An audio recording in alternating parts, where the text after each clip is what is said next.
મિત્રો, આજે આપણે તુલસી શ્યામની કથાનું અદ્ભુત વર્ણન કરીશું. મિત્રો, કથાને પૂરી અવશ્ય સાંભળજો, ખૂબ જ રસપ્રદ છે. પક્ષી બેસે તો મરી જાય એવું મીંઢો હરમ્યો નામનું ઝેરી ઝાડવું જ્યાં પૂર્વે હતું એ મીંઢાના નેસ નામના નાના ગામડાનો નિવાસી ચારણ દેવી શાંત્યો આજથી 500 વર્ષ પૂર્વે લેરિયાના નેસ નામે ગામથી પોતાની વરોળ ન વિયાય તેવી ભેંસ પર બેસીને ચાલ્યો આવે છે. માર્ગે બરાબર આ ડુંગરા વચ્ચે જ રાત પડે છે. ઘનઘોર અટવી સામેના રૂકમણીના ડુંગર પરથી વાજતે ગાજતે વરઘોડો ચાલ્યો આવે. સુરવીર ચારણ તલવાર ખેંચી એ પ્રેમ સૃષ્ટિને ડારવા ઊભો રહ્યો, પણ જાણે એને કોઈક જ્યોતિ સ્વરૂપે કહ્યું, દેવી શાંત્યા, અહીં મારી પ્રતિમા નીકળશે, અહીં એની સ્થાપના કરજે. ચારણ નિંદ્રામાં પડ્યો. પ્રભાતે પાંદડા ઉખેડતા શ્યામ પ્રતિમા સાંપડી. કંકુ તો નહોતું, પણ ચારણ સદા સિંદૂરની ડાબલી સાથે રાખે. સિંદૂરનું તિલક કર્યું. આજ સુધી એ પ્રતિમાને સિંદૂરનું જ તિલક થાય છે. બાબરિયાઓનું ને ગીર નિવાસી ચારણોનું એ તીર્થધામ થયું. પ્રતિમાજીને નવરાવવા ત્યાં ગરમ પાણીના કુંડ પ્રગટ થયા. એ પાસે જ થઈને નાનું ઝરણું ચાલ્યું જાય છે. તેનું જળ શીતળ ને આ કુંડનું પાણી તો ચૂલા પરના આંધણ જેવું ફળફળતું. પ્રથમ એમાં પોટલી જબોડીને પ્રવાસીઓ ચોખા ચોળવતા, પણ એકવાર કોઈ શિકારીએ માંસ રાંધ્યું, ત્યારથી એની ઉષ્મા ઓછી થઈ છે. હવે એમાં ચોખા નથી ચડતા, પણ તમે સ્નાન કરો એનું ઊનું પાણી તો એમાં સદાકાળ રહે છે. કોઈએ કહ્યું કે એમાં દેડકા પણ જીવતા જોવામાં આવે છે. એ તો ઠીક, પણ એ પાણીની ગંધનો પાર નથી. કોઈક જ વાર કુંડ સાફ થાય ખરા ને? તીર્થો ઘણા ખરા ગંદકીથી જ ભરેલા. તીર્થક્ષેત્રે કૃતમ પાપમ વ્રજલિપો ભવિષ્યતિ. એક દિવસ આ તુલસી શ્યામની જાહો જલાલી હતી. બાબરિયાવાડના 42 ગામ એ શ્યામજીના ધામ ઉપર ઓછામાં ઓછા થઈ જતા. અટવીના નિવાસી અજ્ઞાન આહિર ચારણો અને બાબરિયાઓના અંધારે પડેલા જીવનમાં આસ્થા અને પવિત્રતાનું દિવેલ પૂરાતું. પણ પછી તો એ જગ્યાની સમૃદ્ધિ વધી.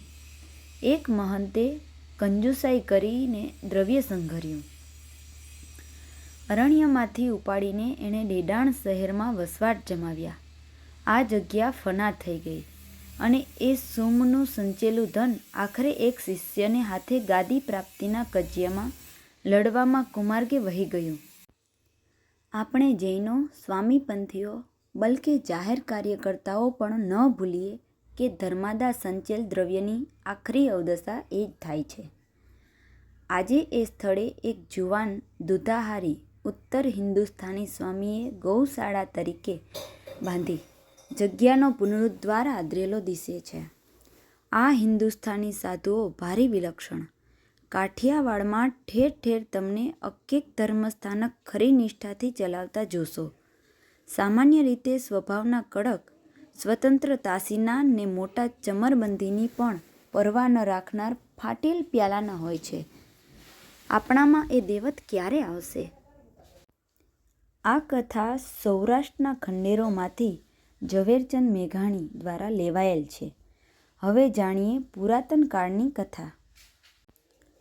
એવું કહેવાય છે કે જાલંધર નામના એક યોદ્ધાએ દેવોને હંફાવ્યા હતા અને તેની પર ખુશ થઈને વિષ્ણુએ તેને વરદાન માંગવા કહ્યું, તો તેણે માંગ્યું કે વિષ્ણુ અને પોતાની બહેન લક્ષ્મી પોતાના ઘરે રહે. ભગવાને તેને વરદાન આપી દીધું અને કહ્યું કે જે દિવસે તેનાથી અધર્મનું આચરણ થશે તે દિવસે તેઓ ત્યાંથી જતા રહેશે. જાલંધરને પત્ની વૃંદા જેવી એક સતી સ્ત્રી હતી. હવે તેના રાજ્યમાં ધર્મચક્ર ચાલતું હતું, પરંતુ દેવો સાથે તેણે વેર બાંધી લીધા હતા. નારદજીએ એક વખત તેમની પાસે આવીને કહ્યું કે બધા જ દેવોની પાસે એક સુંદર પત્ની છે, તો તારી પાસે શું છે? તેણે કહ્યું કે મારી પાસે વૃંદા છે. તો નારદે કહ્યું, સતી ખરી, પણ સ્વરૂપમાન તો નહીં જ ને? તેમણે નારદને પૂછ્યું કે સૌથી સ્વરૂપવાન કોણ છે? નારદે કહ્યું, પાર્વતી. તો તેમણે પાર્વતીને પ્રાપ્ત કરવાનું પ્રણ લીધું. ત્યારે જાલંધરની મતિ બગડી. ત્યારે તેનો ધર્મ ભ્રષ્ટ થયો હવે વિષ્ણુ તેનો સાગરલોક છોડીને વિષ્ણુલોકમાં પાછા ફર્યા. અત્યારે જ્યાં તુલસી શ્યામ છે ત્યાં વિષ્ણુએ મનોહર ઉદ્યાનની રચના કરી અને સાધુનો વેશ લઈને સમાધિમાં બેસી ગયા. બીજી બાજુ વૃંદાને સ્વપ્ન આવ્યું કે કંઈક અમંગળ બનવાનું છે. તે વાતની ખાતરી કરવા માટે ચાલી ત્યાં રસ્તામાં તેને તે સુંદર ઉદ્યાનમાં તપસ્વી દેખાયા. તે તેમની પાસે ગઈ અને તેમને પોતાની વાત જણાવી.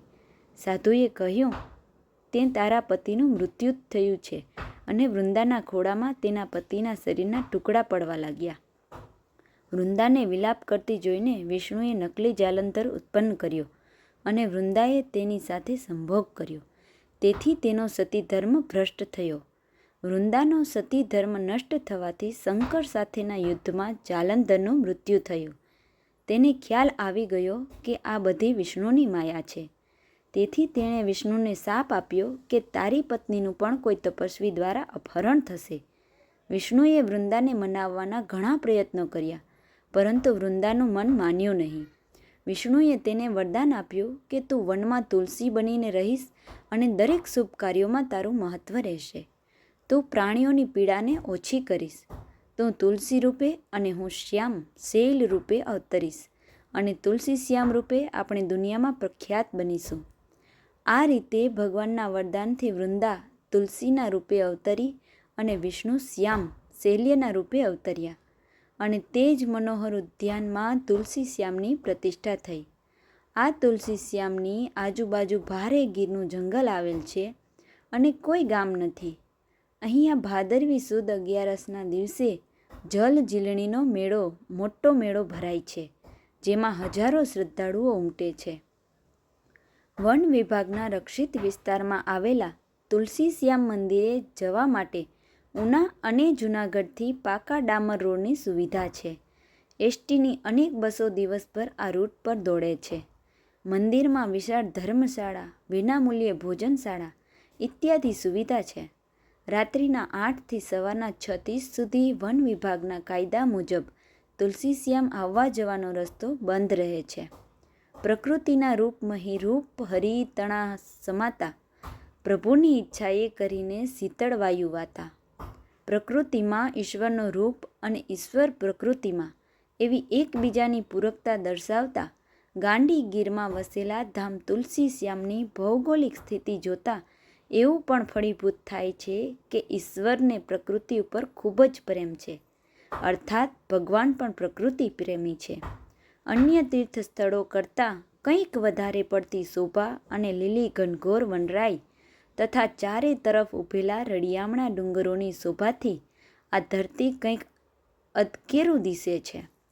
લીલાછમ્મ વૃક્ષો જાણે વાતા સુગંધી વાયરાની સંગાથે લડી લડીને ભગવાન શ્યામના ઓવારણા લઈ રહ્યા હોય એવું અદ્ભુત દ્રશ્ય આ તીર્થધામની શોભાને ખૂબ જ દીપાવે છે. દર 5મા દિવસે સવારે 9:30 કલાકે મારી કથાઓ સાંભળવા માટે મારી ચેનલને સબસ્ક્રાઈબ કરો ને જો વિડીયો પસંદ આવ્યો હોય તો લાઈક કરો, કોમેન્ટ કરો અને શેર કરો.